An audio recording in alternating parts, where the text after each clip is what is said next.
بسم اللہ الرحمن الرحیم۔ السلام علیکم۔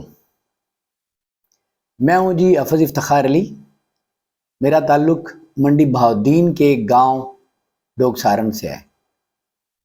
اور میرا ایک چھوٹا سا تعلیمی ادارہ ہے جو ہوپ اسکول سسٹم کے نام سے۔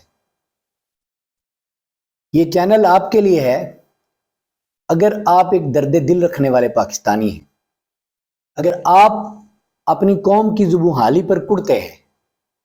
اگر آپ احساس اور شعور کی دولت سے مالا مال ہیں،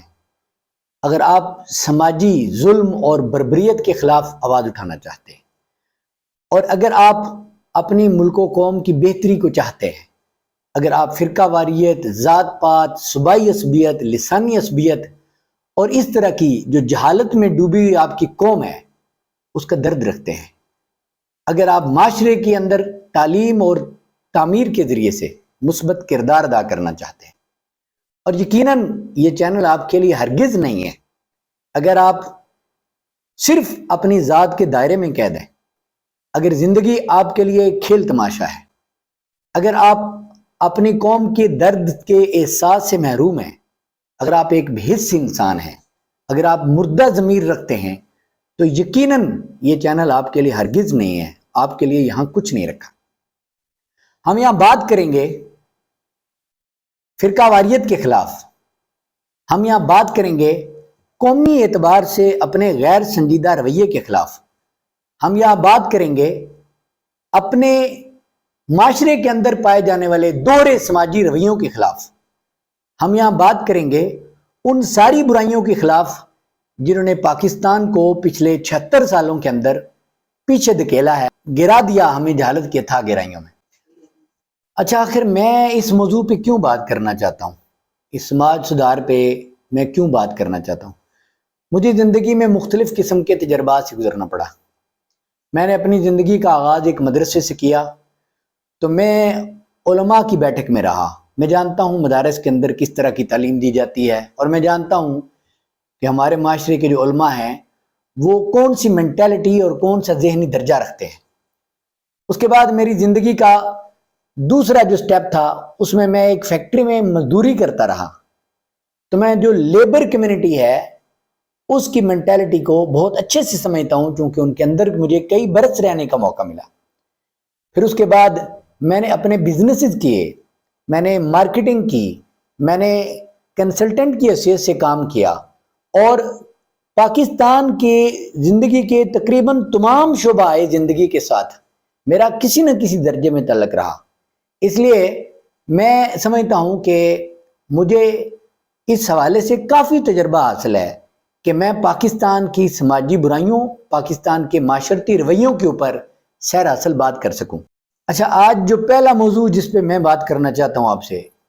وہ ہے ہمارے معاشرے کے اندر پائے جانے والے دوہرے معیارات۔ ہم بہت زیادہ دوہرے معیارات کا شکار ہے۔ ہمارا ایک معیار اپنے لیے اور ایک معیار دوسروں کے لیے ہوتا ہے۔ آپ کسی بھی درجے پہ چلے جائیں، آپ کسی بھی سماجی رویے کو دیکھ لیں، آپ ہماری ماں کے رویے کو دیکھ لیں، سب سے پہلے ہم یہیں سے شروع کرتے ہیں۔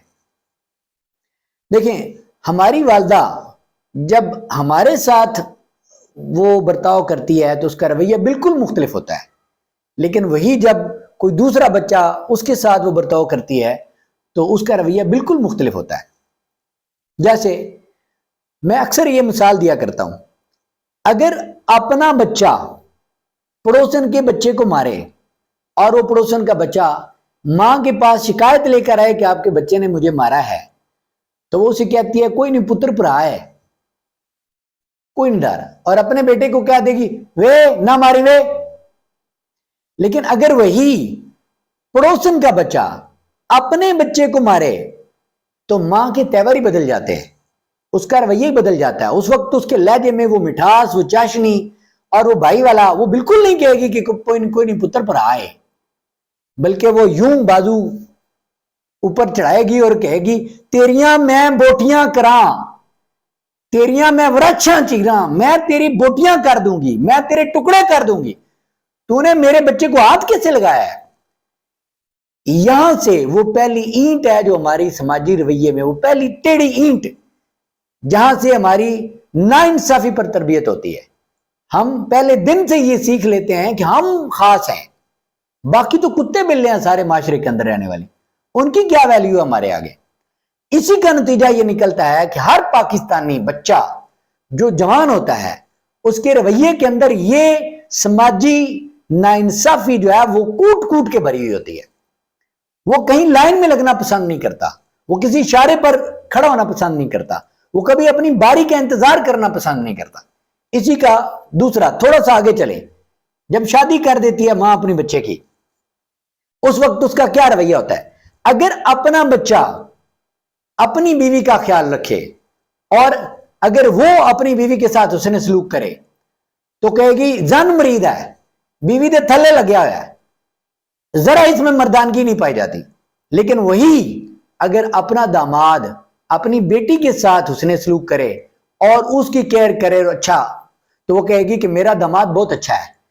اس جیسا تو چراغ لے کر ڈھونڈنے سے بھی نہیں ملتا۔ تو یہ وہ دور معیارات ہیں جن پر ہماری تربیت ہوتی ہے۔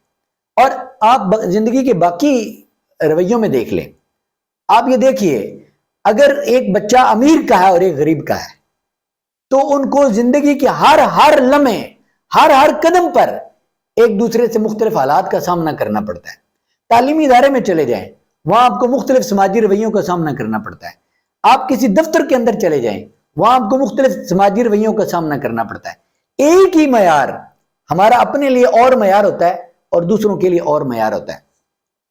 جب تک میں یہ سمجھتا ہوں ہمارے معاشرے کے اندر جب تک ہم اس منافقت، اس نفاق سے جان نہیں چھڑا لیتے اور جب تک ہم یہ طے نہیں کر لیتے کہ جو گناہ ہے وہ سب کے لیے گناہ ہے، جو غلط ہے وہ سب کے لیے غلط ہے، اور جو صحیح ہے وہ سب کے لیے صحیح ہے، خواہ کوئی غریب ہو، خواہ کوئی امیر ہو، خواہ کوئی جس درجے کا بھی معاشرے کے اندر کسی طرح کا بھی کام سر انجام دے رہا ہو، لیکن ہمارا سماجی رویہ، ہمارا معیار، اس کو پرکھنے کا، صحیح اور غلط کو پرکھنے کا معیار ایک ہونا چاہیے۔ جب تک یہ معیار ایک نہیں ہوتا تب تک ہمارے سماجی رویوں کے اندر انصاف کی جھلک آپ کو کبھی نظر نہیں آئے گی، اور جب تک انصاف نہیں ہوگا کسی معاشرے میں، آپ یقین مانیں وہ معاشرہ کبھی ترقی نہیں کر سکتا۔ حضرت علی رضی اللہ تعالیٰ عنہ کا یہ فرمان ہے کہ معاشرے کفر کے ساتھ تو زندہ رہ سکتے ہیں لیکن معاشرے ظلم کے ساتھ زندہ نہیں رہ سکتے، اور ظلم کی بنیاد اور عدل کے خلاف جو سب سے پہلی اینٹ ہے وہ دوہرا معیار ہے۔ جب تک آپ میرٹ پہ فیصلہ نہیں کرتے، جب تک آپ معیار سیم نہیں رکھتے، اس وقت تک کسی صورت یہ ممکن نہیں ہے کہ ہم زندگی کی دوڑ میں آگے بڑھ سکیں، ہم ایک ترقی یافتہ سماج کہلا سکیں اور ہم ایک بہترین معاشرے کی طرف قدم بڑھا سکیں۔ مجھے امید ہے کہ آج کا یہ جو پیغام ہے میں نے بہت اچھے طریقے سے آپ کو پہنچا دیا، اور مجھے امید ہے کہ آپ سب اپنے اپنے گریمان میں جھانک کر آپ سب اپنے سماجی رویوں پر غور کریں گے۔ اگر آپ دیکھیں تو آپ کو جتنی زندگی کے پہلو ہیں ان سب میں پاکستان کے اندر ایک ایک جگہ پر یہ دورے سماجی معیارات سے آپ کا واسطہ پڑے گا، اور آج ہم آواز اٹھاتے ہیں اس دورے سماجی معیار کے خلاف۔ آج ہم آواز اٹھاتے ہیں اور یہ آواز ہم اپنے گھر سے شروع کریں گے، یہ آواز ہم اپنے اڑوس پڑوس سے شروع کریں گے، یہ آواز جس کلاس میں ہم پڑھتے ہیں ہم وہاں اٹھائیں گے، یہ آواز جس دفتر کے اندر ہم کام کرتے ہیں ہم وہاں اٹھائیں گے۔ ہمیں ان معیارات کو ایک بنانا ہوگا، ہمیں دورے سماجی رویوں کو ختم کرنا ہوگا، ہمیں اپنے اندر سے نفاق کے بیج کو اکھاڑنا ہوگا، تبھی یہ ممکن ہے ہمارا معاشرہ ترقی کر سکے۔ مجھے امید ہے کہ آپ کو یہ میری بات اچھی لگی۔ اگر آپ کو یہ بات اچھی لگی تو آپ اسے لائک اور شیئر ضرور کیجیے گا، اور ہمارے چینل کو سبسکرائب لازمی کیجیے گا، اور اللہ تعالیٰ آپ سب کا حامی و ناصر ہو۔ السلام علیکم ورحمۃ اللہ۔